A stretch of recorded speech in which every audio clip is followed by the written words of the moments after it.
తెలంగాణ మంత్రులకు local body election tension పట్టుకుంది. ఫలితాల్లో తేడా వస్తే మంత్రి పదవి ఊడుతుందేమోనన్న భయం వెంటాడుతుందట.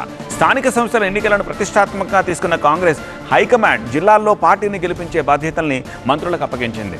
రిజల్ట్స్ అటు ఇటు అయితే రాజకీయ భవిష్యత్తుపై ఆశలు ఎదుర్కోవాల్సిందేనన్న సంకేతాలు ఇచ్చినట్టుగా కూడా సమాచారం. స్థానిక సంస్థల ఎన్నికలకు హైకోర్టు ఇచ్చిన గడువు దగ్గర పడుతూ ఉండడంతో రాజకీయ పార్టీలో ఎన్నికల హడావిడి కనిపిస్తుంది.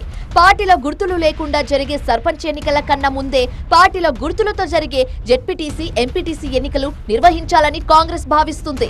కాంగ్రెస్ అధికారంలోకి వచ్చి 20 నెలలు అవుతుంది. ప్రభుత్వం పార్టీపై ఉన్న వ్యతిరేకతతో పాటు స్థానిక పరిస్థితులను ఎదుర్కొని లోకల్ బాడీ ఎన్నికల్లో పోటీ చేయాల్సిన పరిస్థితి ఏర్పడింది.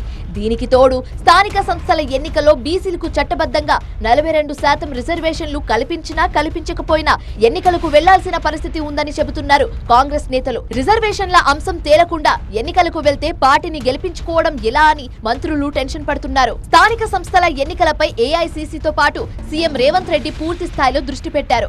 ఇప్పటికే ఉమ్మడి జిల్లాలకు ఇన్ఛార్జ్ మంత్రులను నియమించారు.